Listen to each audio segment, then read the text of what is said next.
Sign these papers today, or the bank takes your farm tomorrow. The HOA president slid the foreclosure notice across my kitchen table, the same table my great-grandfather built when he started this farm in 1899. Vivian Hartwell stood there in her tailored suit, flashing that smug smile. This land is worth millions now, Mr. Blackstone. Time to move on. She strode out to her white Mercedes, certain the victory was hers. 20 years ago, I quietly left Wall Street with wealth most people only dream of. Over the years, I made some very private investments in this area. Investments that gave me control over far more than just my own land. She was about to learn that trying to take my family's century-old legacy came with a price she never saw coming. What would you do if someone tried to steal your heritage? Comment below.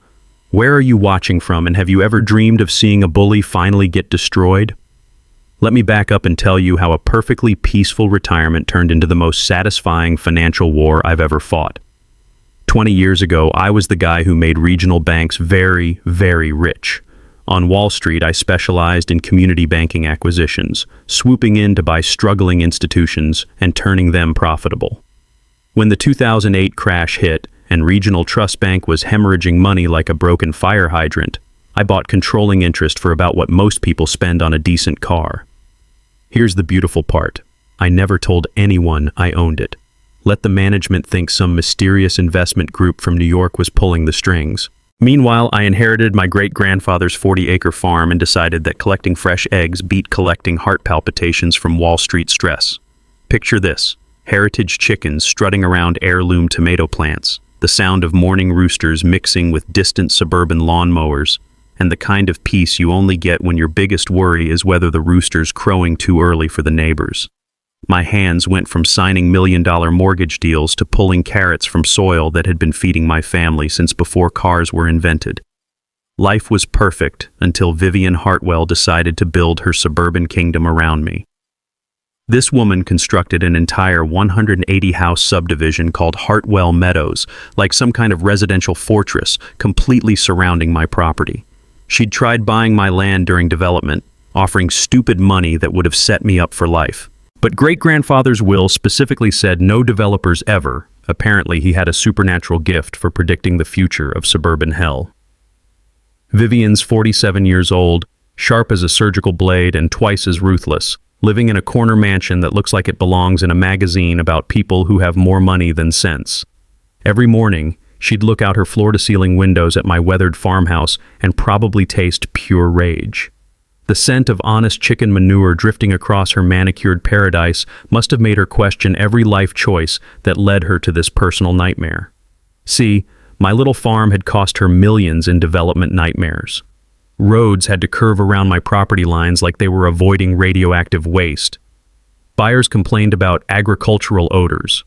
Apparently, the smell of actual food production deeply offends people who think groceries materialize in supermarkets through some kind of corporate magic. Now, I remembered from my banking days that properties predating zoning laws are grandfathered in and cannot be forced into HOA compliance retroactively, even when surrounded by newer developments. Your property's legal history always trumps any HOA's suburban delusions, no matter how many lawyers they can afford. But Vivian's got the persistence of a debt collector and the ethics of a loan shark.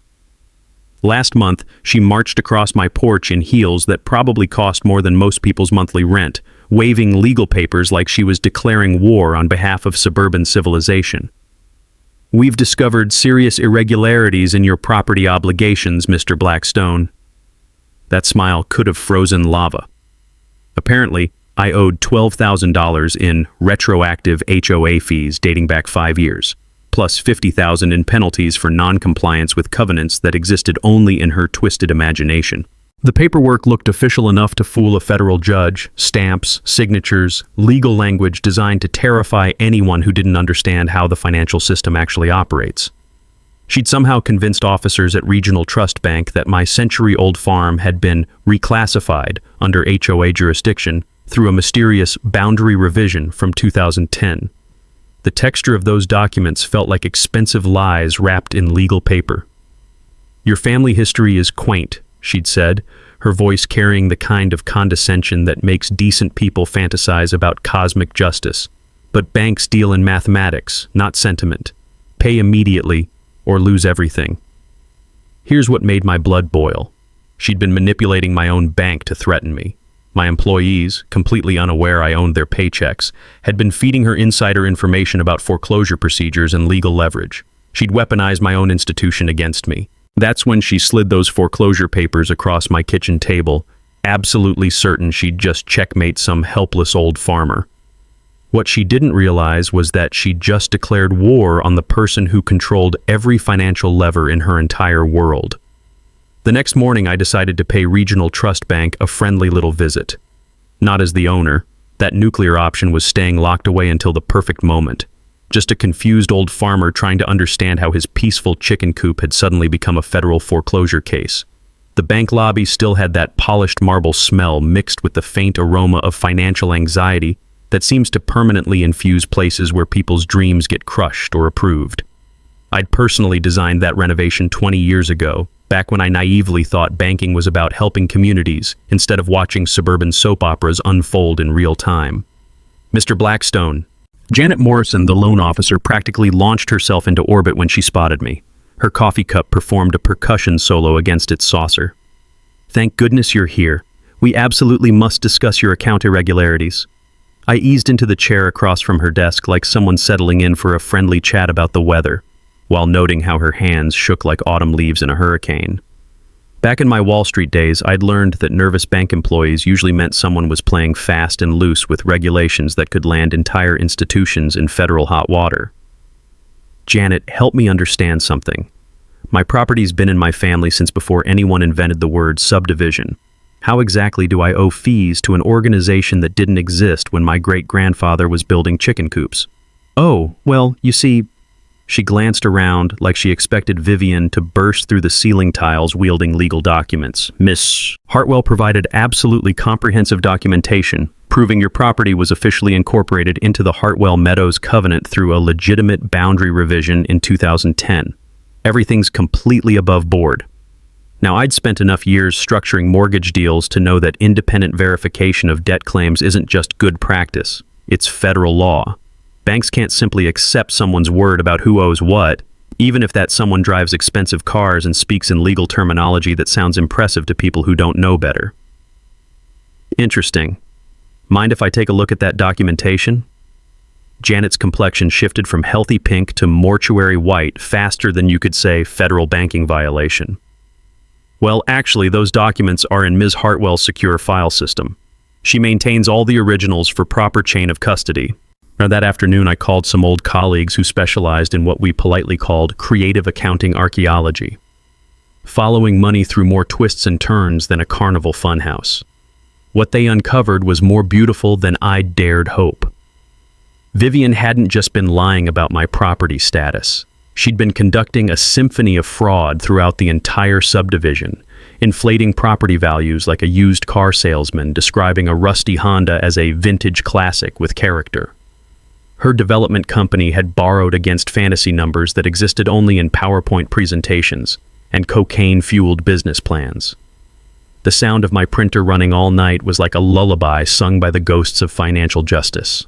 Every fraudulent appraisal, every backdated document, every loan that violated more federal regulations than a bootlegger's still. I was building a case that would make prosecutors fight over who got to present it to a grand jury. But here's where the plot thickened like gravy made with revenge instead of flour. Those astronomical loans all carried Vivian's personal guarantee, meaning her mansion, her car collection, her jewelry box, and probably her designer coffee maker were all collateral for debts that exceeded her actual net worth by roughly the GDP of a small country. She wasn't trying to steal my farm because she hated chickens. She was financially drowning and desperately trying to grab anything that might keep her from sinking into bankruptcy court. Meanwhile, Vivian launched what military strategists would call a hearts and minds campaign, if military strategists specialized in terrifying suburban homeowners with economic horror stories. "Dear friends and neighbors," she proclaimed from her marble throne room, surrounded by catered refreshments and residents who looked like they'd rather be getting root canals, "we're facing a community crisis that threatens everything we've worked to build here." The smell of expensive cheese couldn't mask the odor of pure panic as she painted apocalyptic visions of plummeting property values and mortgage catastrophes. People who'd invested their life savings in suburban paradise started imagining foreclosure notices arriving like Christmas cards from hell. Mrs. Patterson burst into tears when someone mentioned the possibility of underwater mortgages, and suddenly half the neighborhood was treating me like I carried some kind of financial plague that might infect their 401k plans. But Vivian's desperation made her sloppy, and sloppy criminals leave evidence like breadcrumbs for anyone smart enough to follow the trail. Mrs. Kowalski appeared at my kitchen door that evening, clutching an envelope like she'd discovered evidence of alien visitation. At 78, she had the survival instincts of someone who'd weathered the Depression and could smell bullshit from 3 zip codes away. Ezra, this woman has completely lost her mind. She spread photographs across my table, pictures of my property taken from various angles, along with a formal document requesting sworn affidavit regarding public health violations and property value degradation. She offered to pay my HOA fees for the next 2 years if I'd testify that your chickens are causing health problems, Mrs. Kowalski said, her voice vibrating with righteous fury. 2 years! As if I'd sell my soul for the price of lawn maintenance. That's when the beautiful irony hit me like a freight train made of poetic justice. Vivian had just graduated from financial fraud to soliciting perjury from senior citizens. She'd handed me enough federal crimes to keep prosecutors busy until her great-grandchildren graduated college. Time to show this suburban shark what happens when you swim into waters controlled by someone who actually knows where all the financial bodies are buried. The next morning, I strolled into that regional trust conference room like someone attending a friendly neighborhood barbecue, carrying a briefcase that contained enough evidence to turn 3 banking careers into cautionary tales. The officers sat around the polished table looking like they'd been caught stealing lunch money from orphans. Fresh coffee couldn't mask the distinctive scent of professional panic that fills rooms where people suddenly realize they've been played by someone much smarter than they are. Gentlemen, thank you for accommodating this meeting. I spread documents across the table with the careful precision of someone who'd done this dance on Wall Street for 2 decades. I have some concerns about Regional Trust's recent lending practices that I think you'll find educational. Branch manager Tom Williams tried maintaining his customer service smile, but sweat was already beading on his forehead like guilt made visible. Of course, Mr. Blackstone. We're always eager to address customer concerns. Excellent. Let's start with federal banking regulation basics, like why you're attempting to foreclose on property for debts that don't exist. I slid a highlighted document across the smooth mahogany surface. See, back in my finance days, I learned that independent verification isn't a suggestion. It's what prevents banks from becoming unwitting accomplices to fraud. The silence that followed was broken only by papers rustling as they grasped the magnitude of their regulatory violation. The wall clock's ticking sounded like a countdown timer to someone's unemployment. We relied on comprehensive documentation from Ms. Hartwell, Janet whispered, her voice carrying the defeated tone of someone watching their career dissolve in real time. Ah, Ms. Hartwell. I opened another folder with the theatrical flair of a magician revealing his best trick. The same woman whose development company has borrowed money with the fiscal responsibility of a lottery winner on a cocaine bender, using property appraisals so creatively inflated they belong in a museum of financial fiction. I'd spent the previous evening following money trails that twisted through more shell companies than a Russian oligarch's tax strategy. Every loan in Hartwell Meadows told the same story: fantasy valuations, rubber stamp approvals, and Vivian's signature promising payments that would require her to discover buried treasure or marry Jeff Bezos. Here's what happens next, I said, settling back with the calm authority of someone who'd negotiated bigger deals before breakfast. You withdraw that foreclosure immediately. You implement actual verification procedures, and you pray that federal regulators don't decide to make an example out of Regional Trust. Their nodding reminded me of dashboard bobbleheads in a car driving over railroad tracks. But Vivian wasn't finished demonstrating the depths of her vindictive creativity. 2 days later, Mrs. Kowalski knocked on my door, tears streaming down weathered cheeks that had seen 7 decades of life's ups and downs. She clutched a legal document that shook in her hands like evidence of injustice made tangible. Ezra, they're trying to steal my home. Her voice cracked with the pain of someone discovering that evil sometimes wears expensive suits. They claim I've defaulted on mortgage payments, but I've never been late once in 15 years. Never. The foreclosure notice felt like sandpaper between my fingers as rage crystallized into something cold and focused. Vivian had weaponized the bank against an elderly woman whose only crime was refusing to commit perjury about my chickens, allegedly causing neighborhood apocalypse. "This is retaliation, pure and simple," I told her, my voice steady despite the fury building like pressure in a boiler. "She's punishing you for having integrity." That evening, I accessed Regional Trust's complete digital archives with the systematic thoroughness of someone conducting financial surgery. What I discovered was more damning than I'd dared hope.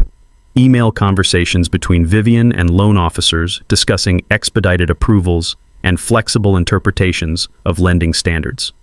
Mysterious cash deposits that appeared in personal accounts shortly after favorable loan decisions.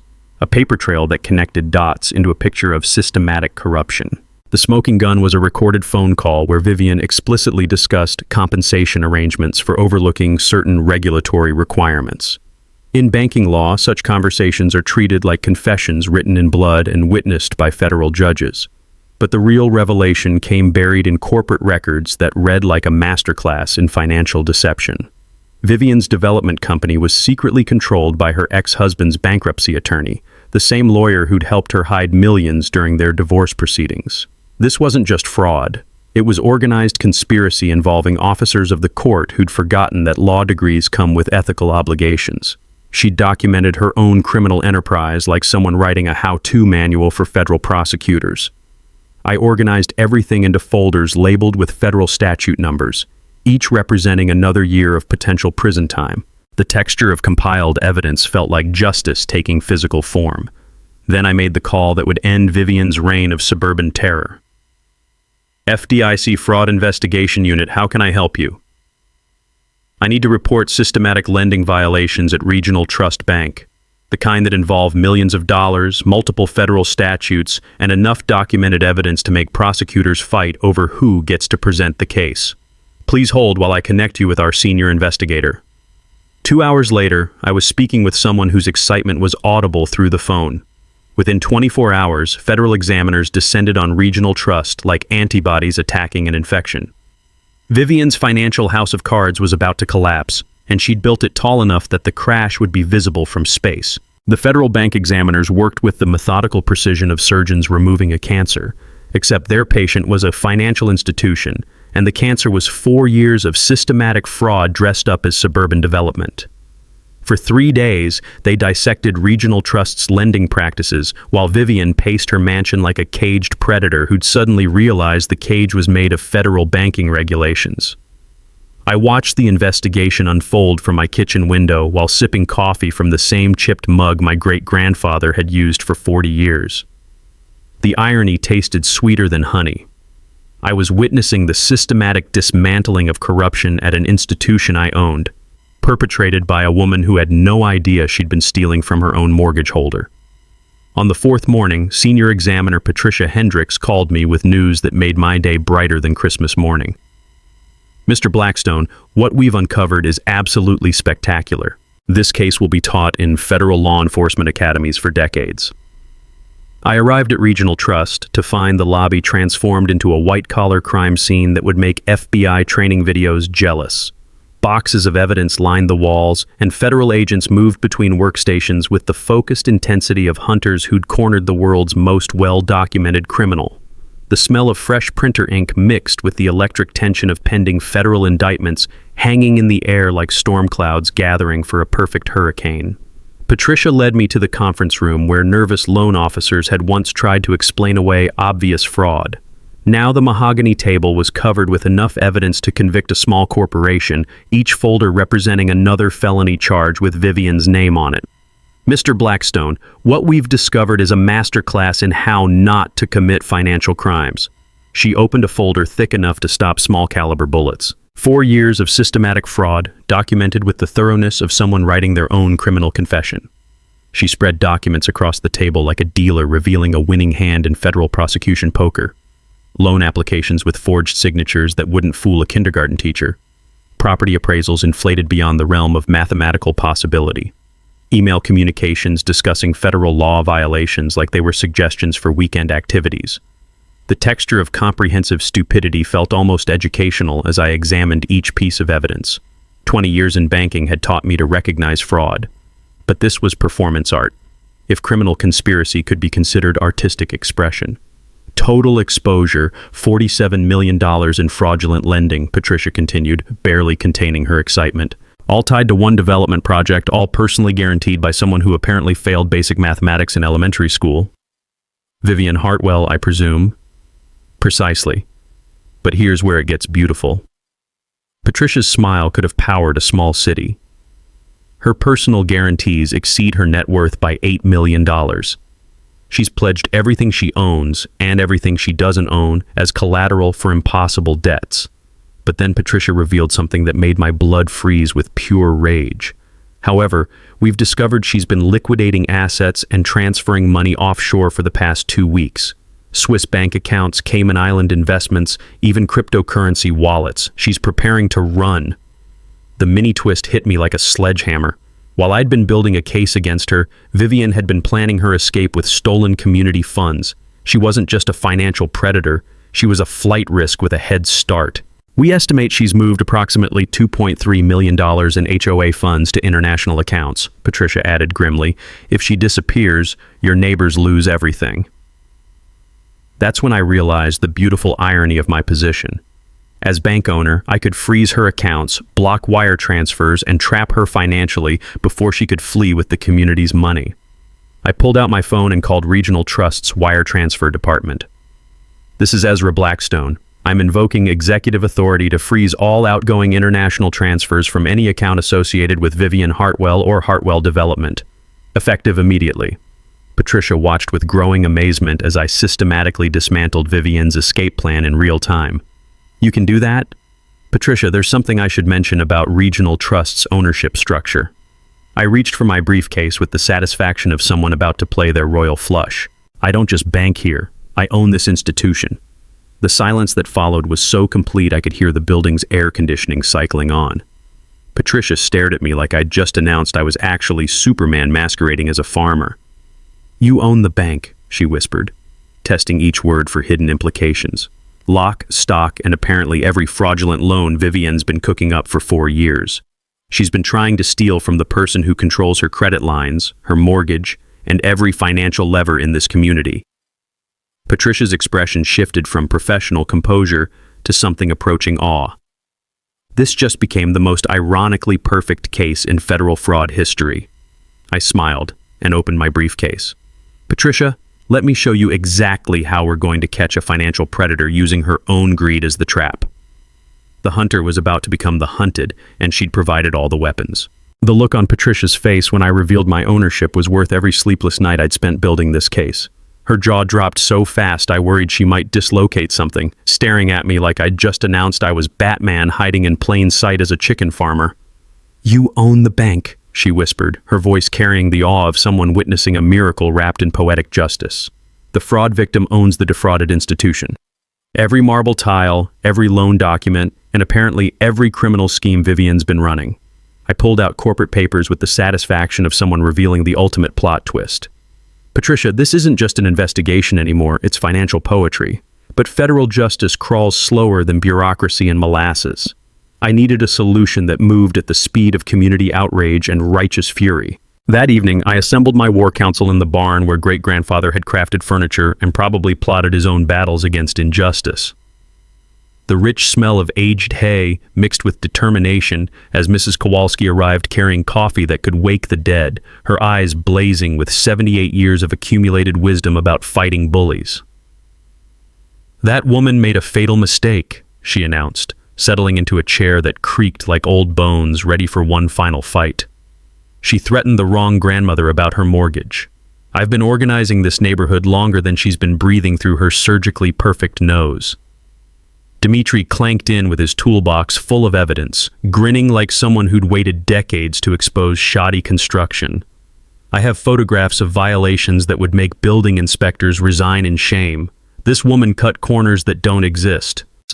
Sarah burst through the door, clutching folders thick enough to educate a law school, her teacher energy crackling like electricity during a thunderstorm. 68% resident support for emergency audit. People are furious. She's been stealing their money while threatening their homes. The texture of synchronized rebellion felt electric as we spread evidence across sawhorses that had supported honest work for generations. This wasn't just about stopping Vivian anymore, it was about saving a community she'd been systematically destroying. "Here's our coordinated strike," I said, laying out a timeline that would make military strategists weep with appreciation. Tuesday morning, Dimitri's county inspection reveals safety violations requiring immediate expensive repairs. Tuesday afternoon, Sarah's petition forces emergency HOA meeting with mandatory financial disclosure. Tuesday evening, I reveal bank ownership and trigger every default clause in Vivian's personal guarantees. "But what if she runs?" Mrs. Kowalski asked, her survival instincts sharp as broken glass. "Already handled. I've frozen her accounts and alerted federal marshals. She's trapped in a financial cage she built herself." I smiled with the satisfaction of someone who'd thought 3 moves ahead. The beautiful part? Every desperate move she makes now just adds more federal charges. Sarah leaned forward with the intensity of someone who'd found her life's purpose. "The community meeting will be packed. People want answers about their missing money, and they want them publicly." "County will condemn half the infrastructure," Dimitri added with grim satisfaction. "Repairs will cost more than HOA has left after her theft. Perfect financial pressure." Mrs. Kowalski's weathered hands trembled with excitement rather than age. "And when residents see the federal agents at that meeting, they'll understand she's not just a bad neighbor, she's a criminal who's been robbing them blind." The sweet aroma of approaching victory mixed with honest barn dust as we finalized our strategy. Vivian had built her empire on lies, theft, and intimidation. Time to show her what happens when a community discovers its strength and decides to use it against someone who forgot that neighborhoods are built on trust, not terror. "Tomorrow we end her reign of suburban tyranny," I said, closing my briefcase with the finality of a judge's gavel. The revolution would be locally organized and federally prosecuted. Tuesday morning arrived like the opening scene of a perfectly choreographed revenge thriller, complete with federal agents, county inspectors, and one very desperate suburban criminal about to discover that cornered animals make the most spectacular mistakes. Dimitri's county inspection team rolled up at dawn like a small army of building code enforcement, their clipboards gleaming in the morning sunlight. By noon, they'd plastered the subdivision with enough violation notices to wallpaper a courthouse. The smell of fresh citation ink mixed with the distinctive aroma of Vivian's mounting panic as she realized her years of corner cutting had just become a $250,000 repair bill. I was checking my chicken coop when my phone rang with an unknown number. The voice belonged to someone who introduced himself with the authority of law enforcement and the confusion of someone who'd been fed a steady diet of lies. "Mr. Blackstone, Detective Ray Morrison, County Sheriff's Department. We've received some very serious allegations about your conduct that require immediate investigation." The irony tasted like fine wine aged to perfection. Vivian was trying to get me arrested for her own crimes, probably hoping to buy time for whatever desperate escape plan she'd been hatching since the federal examiners arrived. "What kind of allegations, Detective?" "Financial intimidation of elderly residents, conspiracy to defraud community institutions, and abuse of banking authority to threaten innocent homeowners." His voice carried the weary tone of someone reading from notes that didn't quite make sense. "I'd be happy to cooperate with any investigation, Detective. In fact, I have some documentation you might find illuminating about actual financial crimes in this community." 3 hours later, Detective Morrison sat in my kitchen examining evidence that made his expression shift from professional skepticism to the kind of amazement reserved for discovering buried treasure in your own backyard. The texture of comprehensive documentation felt satisfying as I watched him realize he'd been sent to arrest the victim instead of the perpetrator. "Mr. Blackstone," he said slowly, spreading bank records across my great-grandfather's table, "these anonymous allegations appear to be strategically misleading. What you've shown me suggests someone's been playing elaborate games with law enforcement." But Vivian's masterstroke of desperation was yet to come. That evening, as residents packed the community center for Sarah's emergency HOA meeting, the unmistakable sound of diesel engines rumbled through the subdivision like mechanical thunder. Mrs. Kowalski called with the breathless excitement of someone witnessing history unfold in real time. "Ezra, there's a moving truck in Vivian's driveway. She's loading boxes like the house is about to be condemned. Designer furniture, expensive art, even that ridiculous collection of crystal animals she's always bragging about." I drove toward Vivian's mansion with the focused intensity of someone about to witness the final act of a 4-year criminal enterprise. The sight that greeted me belonged in a museum of spectacular bad decisions. Vivian was directing 3 confused movers in the frantic choreography of someone whose world was collapsing faster than a house of cards in a tornado. Boxes marked urgent and priority international shipping were being loaded while she barked orders at workers who clearly wondered why anyone packed Ming vases at 9 o'clock at night. The texture of pure panic radiated from her like heat waves off summer asphalt. "Going somewhere, Vivian?" She spun around with the grace of someone caught stealing from the church collection plate, her face cycling through emotions like a malfunctioning slot machine: surprise, rage, terror, and finally, settling on the kind of cornered animal calculation that makes criminals do spectacularly stupid things. "Ezra?" Her voice could have frozen boiling water. "I should have expected you to skulk around like some kind of agricultural stalker, spying on your betters. Just wondering why you're relocating at midnight while federal agents are building a case that could put you in prison until your great-grandchildren need reading glasses."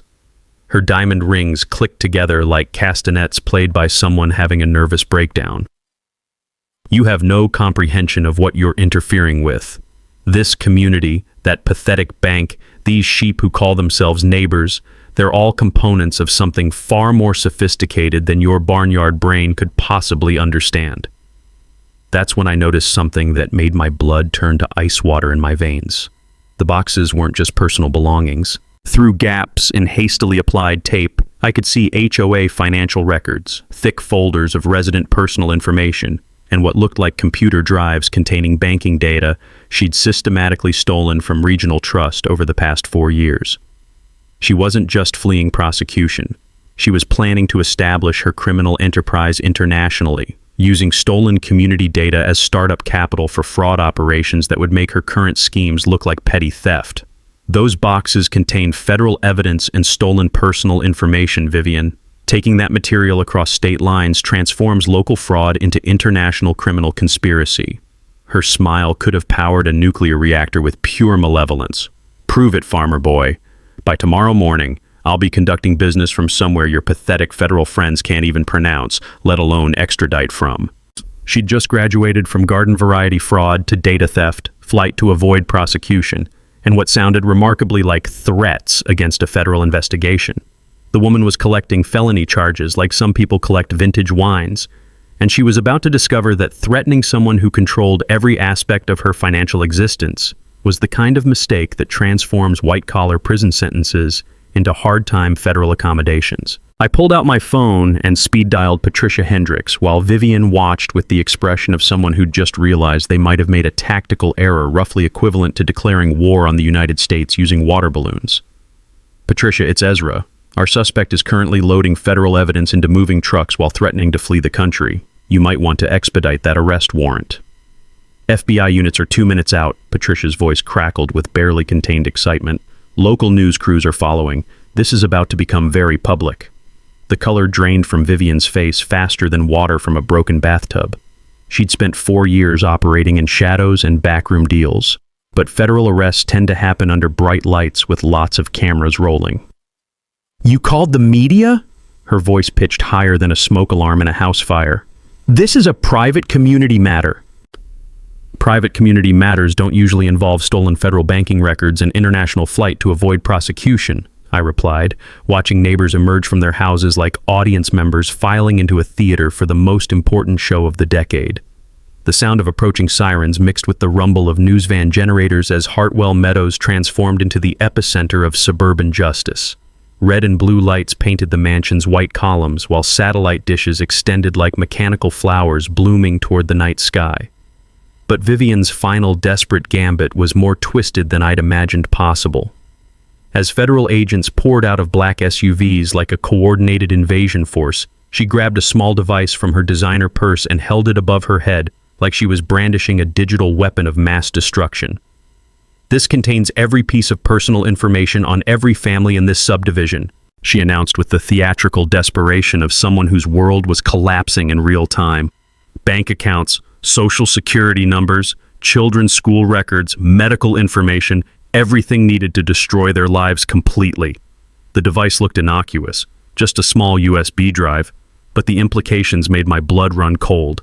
She'd been systematically harvesting residents' personal data for years, building a digital arsenal of identity theft that could destroy dozens of families. Mrs. Patterson burst into tears when she realized what Vivian was threatening. Other neighbors pressed closer, their faces showing the kind of horror reserved for discovering that the person you'd trusted with your community had been planning to sell your family's future to the highest bidder. "One wrong move," Vivian continued, her voice carrying the manic edge of someone who'd crossed the line from white-collar crime into digital terrorism, "and I upload everything to networks that specialize in identity destruction." But as she waved that USB drive like a magic wand that could save her from federal prosecution, I realized something that made this moment even more ironically perfect. The device she was using to threaten my neighbors was actually accessing Regional Trust's secure network, the same network I controlled as bank owner. I pulled out my phone and called our IT security department while Vivian continued her digital hostage negotiation. "Emergency security protocol activation. This is Ezra Blackstone. Lock down all network access from unauthorized devices immediately." The look of confusion on Vivian's face was priceless as she frantically pressed buttons and discovered her digital weapon had been neutralized. "That's impossible. You can't just shut down my access." "Actually, as the person who owns the network you've been illegally accessing, I can and just did." That's when the beautiful chaos began. Federal agents moved toward the front entrance with tactical precision, their flashlights cutting through darkness like searchlights hunting escaped prisoners. But Vivian had spent 4 years planning for exactly this moment. While agents surrounded the front of the mansion, she bolted toward the back garage with the desperate speed of someone whose freedom depended on reaching her escape vehicle before handcuffs could end her criminal career permanently. "She's running," Mrs. Kowalski shouted, pointing toward the garage where engine sounds indicated Vivian had reached her backup Mercedes, the one agents hadn't known about because it was registered under one of her shell companies. Tires squealed against asphalt as Vivian's escape vehicle shot out of the garage like a rocket fueled by pure panic and federal felony warrants. Federal agents scrambled toward their own vehicles, but suburban driveways weren't designed for high-speed pursuit operations. The sound of FBI radio communications crackled through the night air. "Suspect has fled the scene in dark Mercedes sedan, license plate unknown. All units respond for pursuit operations." She'd left behind boxes of evidence, financial records, and enough documentation to convict her in absentia, but Vivian Hartwell had successfully escaped federal custody with stolen community data and approximately $3 million in offshore accounts. As news helicopters appeared overhead like mechanical vultures circling a crime scene, I realized this wasn't the ending anyone had expected. The woman who'd tried to steal my farm had just transformed from suburban criminal into international fugitive, and the real chase was just beginning. Wednesday morning brought news that made my coffee taste like cold revenge mixed with federal incompetence. Patricia Hendricks called at dawn with the kind of update that makes law enforcement professionals question their life choices. She ditched the Mercedes 20 miles outside the city and disappeared completely. Patricia's voice carried the frustration of someone watching a perfectly good case turn into an international incident. Airport security footage shows her boarding a private jet using a fake passport we didn't even know existed. The sound of FBI helicopters circling the subdivision like mechanical vultures had become the new soundtrack of Hartwell Meadows, their rotors beating a rhythm that reminded everyone that their former HOA president had just transformed from local criminal into international fugitive. "How much did she steal in total?" I asked, though I suspected the answer would require blood pressure medication. "Conservative estimate? $2.3 million from various offshore accounts, plus the USB drive containing personal information on every family in your subdivision. She's been planning this escape route for months, maybe years." The community's reaction was swift and predictable. Within hours of news breaking about Vivian's escape, for sale signs began sprouting throughout the neighborhood like weeds after a spring rain. The texture of panic was almost tangible as residents imagined their property values crashing due to association with federal crimes and international fugitive investigations. Mrs. Patterson called in tears, convinced that living in a criminal subdivision would destroy her family's equity. The Hendersons started packing boxes before lunch, and 3 other families were researching emergency real estate agents who specialized in distressed community sales. The smell of fear had replaced the usual suburban scents of lawnmower exhaust and barbecue smoke as people wondered whether their quiet neighborhood would forever be known as that place where the fugitive lived. That's when I realized the community needed leadership more than it needed another update about international manhunts and Swiss banking investigations. I called an emergency neighborhood meeting for that evening, using every available communication channel to remind people that actual human connection still mattered more than cable news updates about Costa Rican extradition treaties. The community center filled with residents whose faces ranged from terror to curiosity about what their chicken farming neighbor might have planned to salvage their collective sanity. The scent of determination was slowly replacing the earlier aroma of panic, as 87% of homeowners showed up for what would become the most important community meeting in subdivision history. "Friends," I began, standing at the same podium where Vivian had once spread lies about property values. "I know you're scared. I know some of you are considering abandoning the homes you've spent years building equity in." The sound of nervous breathing and shifting chairs filled the room like a congregation waiting for either salvation or confirmation that their worst fears were justified. But here's what I want you to understand. As owner of Regional Trust Bank, I'm personally guaranteeing every mortgage in this subdivision. Your homes are safe, your equity is protected, and Vivian Hartwell will not destroy this community from whatever beach she's currently hiding on. The collective sigh of relief was audible enough to register on seismic equipment, followed by murmurs that gradually shifted from panic to something approaching cautious optimism. Meanwhile, the international manhunt was providing entertainment that made reality television look like amateur hour. Vivian had been spotted in the Cayman Islands arguing with luxury hotel staff about presidential suite accommodations that apparently didn't meet her standards for international fugitive lifestyle maintenance. Federal marshals were coordinating with authorities across 6 countries, while forensic accountants traced money through more shell companies than a Russian oligarch's estate planning strategy. The sound of calculators and printers working overtime at the federal building was audible from 3 blocks away as prosecutors built an extradition case that would make international law textbooks. But something beautiful was happening back in Hartwell Meadows.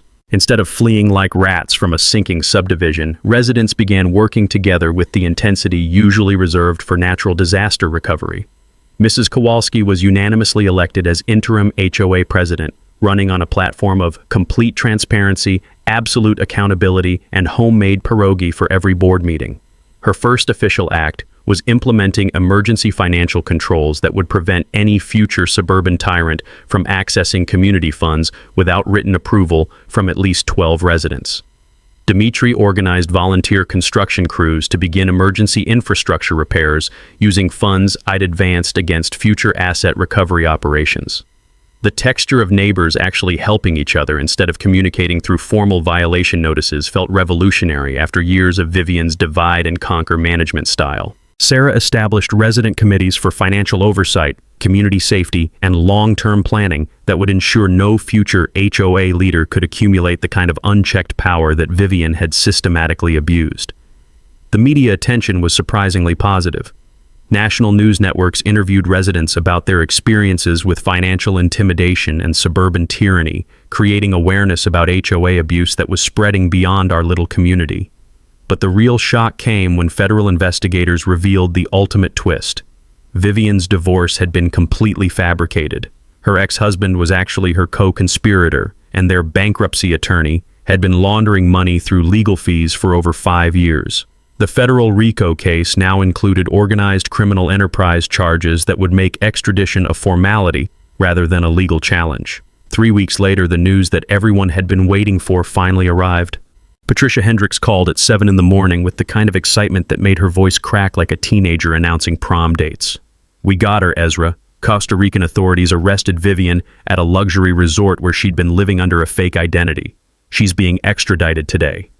The sound of camera shutters clicking like machine guns filled the air outside the federal courthouse as news crews positioned themselves for what media outlets were calling the perp walk of the decade. Vivian Hartwell was coming home in federal custody, and apparently everyone within 50 miles wanted front row seats for the spectacle. I arrived at the courthouse to find a crowd that looked like a combination of justice-seeking neighbors, curious onlookers, and enough media personnel to cover a presidential inauguration. The community had turned out in force Mrs. Kowalski in her best dress, Dmitri carrying a sign that read, "Criminals belong in prison, not presidential suites," and Sarah with a folder of resident testimonials thick enough to serve as evidence in multiple federal trials. The tension in the air was thick enough to cut with a knife as federal marshals announced that the prisoner transport would arrive within the hour. Television crews tested their equipment while residents shared stories about years of intimidation and financial abuse they'd been too frightened to discuss publicly. When the federal transport vehicle finally arrived, the crowd fell silent with the kind of anticipation usually reserved for watching history unfold in real time. Vivian emerged in orange prison clothing and federal restraints, her designer wardrobe replaced with institutional attire that made her look like exactly what she was, a common criminal who'd been caught stealing from her neighbors. The woman who'd once terrorized elderly residents with threats about property taxes and foreclosure proceedings now looked smaller somehow, diminished by the reality of federal prosecution and international extradition proceedings that had stripped away her suburban authority along with her freedom. But the real show was yet to come. An emergency community meeting had been scheduled for that evening, and every resident in Hartwell Meadows seemed determined to attend what local media were calling the most dramatic HOA meeting in suburban history. The community center was packed beyond capacity, with 95% resident attendance and enough federal agents, media crews, and county officials to make the gathering feel like a combination of town hall meeting and federal court proceeding. U.S.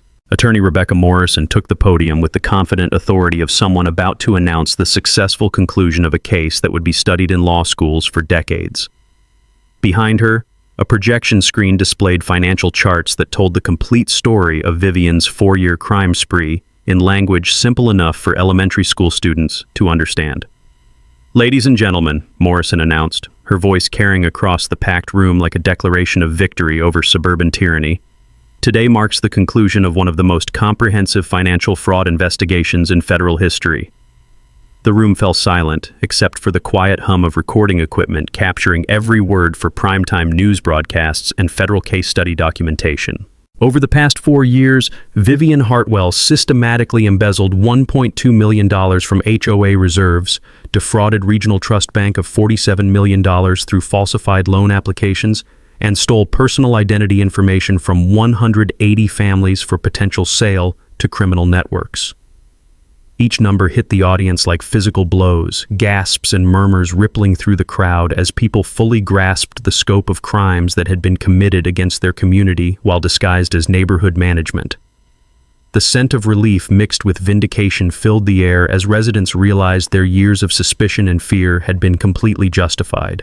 However, Morrison continued with a smile that could have powered the entire building, due to extraordinary cooperation from Regional Trust Bank's ownership and comprehensive asset recovery operations, we're pleased to announce that 100% of stolen funds will be returned to affected community members, plus interest compensation for damages incurred. The applause started slowly, then built like thunder rolling across the horizon until the entire room was standing, clapping, and cheering like their favorite team had just won the championship while simultaneously achieving world peace. That's when Morrison gestured for me to join her at the podium, and I realized this moment had been carefully choreographed for maximum dramatic impact. The success of this recovery operation was made possible by the unique cooperation of Mr. Ezra Blackstone, who revealed during our investigation that he is the actual owner of Regional Trust Bank, the very institution Ms. Hartwell had been systematically defrauding. The silence that followed was so complete you could have heard a pin drop in the next county. 200 pairs of eyes stared at me like I'd just announced I was secretly Superman masquerading as a chicken farmer, which wasn't entirely inaccurate given the circumstances. Morrison handed me the microphone with a smile that suggested she'd been looking forward to this particular revelation since the investigation began. "Mr. Blackstone, would you like to address your community?" I looked out at faces that showed every emotion from amazement to gratitude to the kind of dawning understanding that comes when all the puzzle pieces finally click into place. These weren't just neighbors anymore. They were people who'd survived a financial predator together and discovered they were stronger than anyone had imagined. "Friends," I began, my voice carrying across the room like a conversation between people who'd been through something extraordinary together.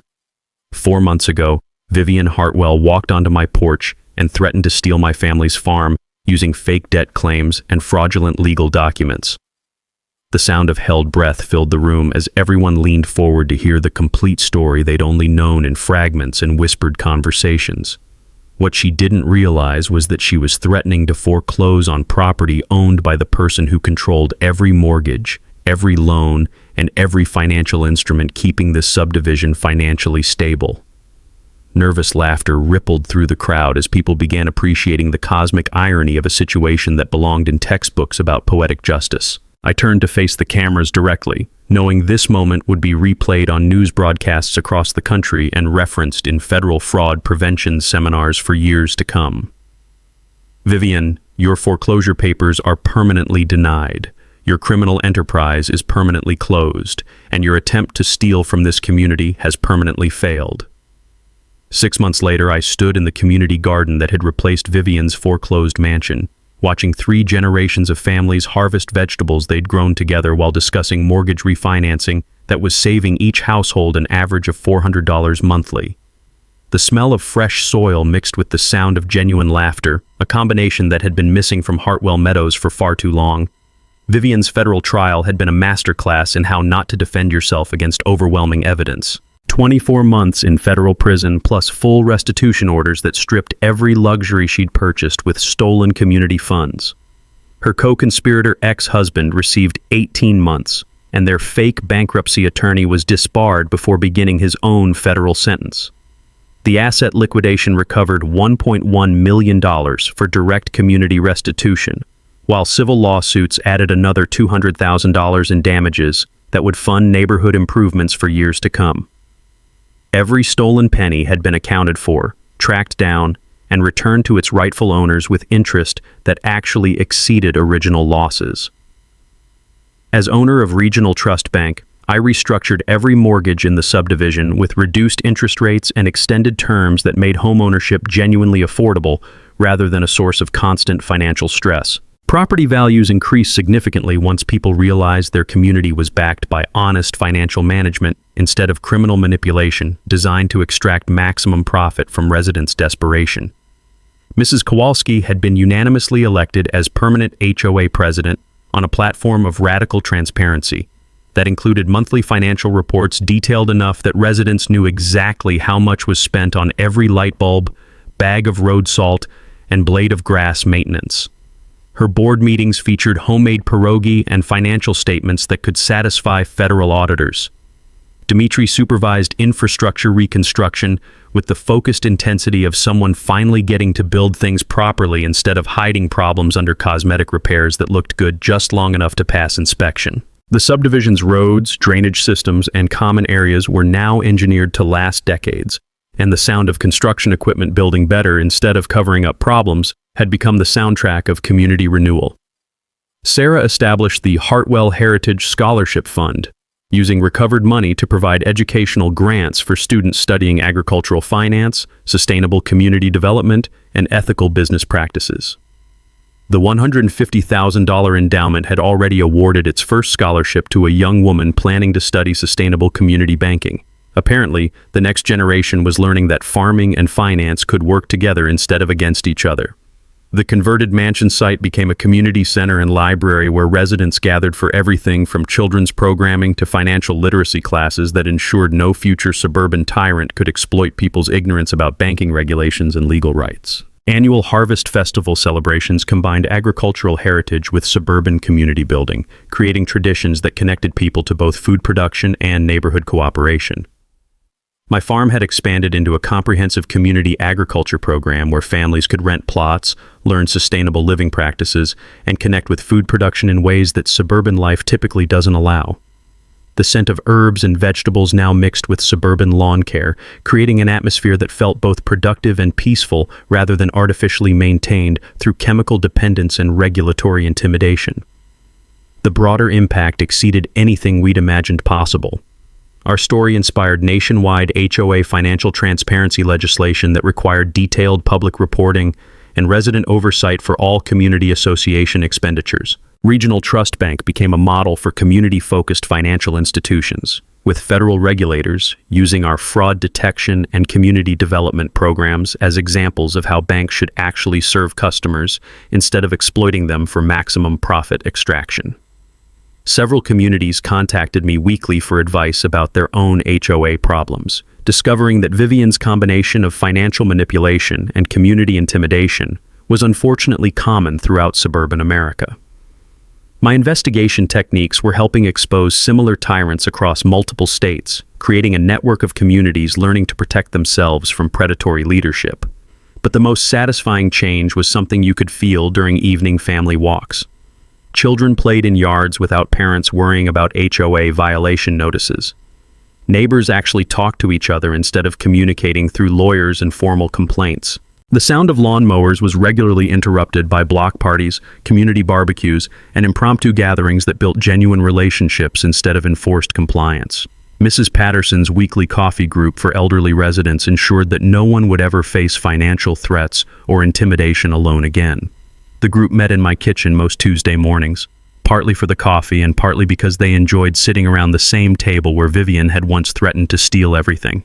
Standing there watching sunset paint the sky above my great-grandfather's farmhouse, I realized something profound. Sometimes the best revenge isn't destroying your enemies. It's building something so much better than what they tried to tear down, that future generations will never understand how anyone could have chosen fear over community, theft over service, or power over genuine leadership.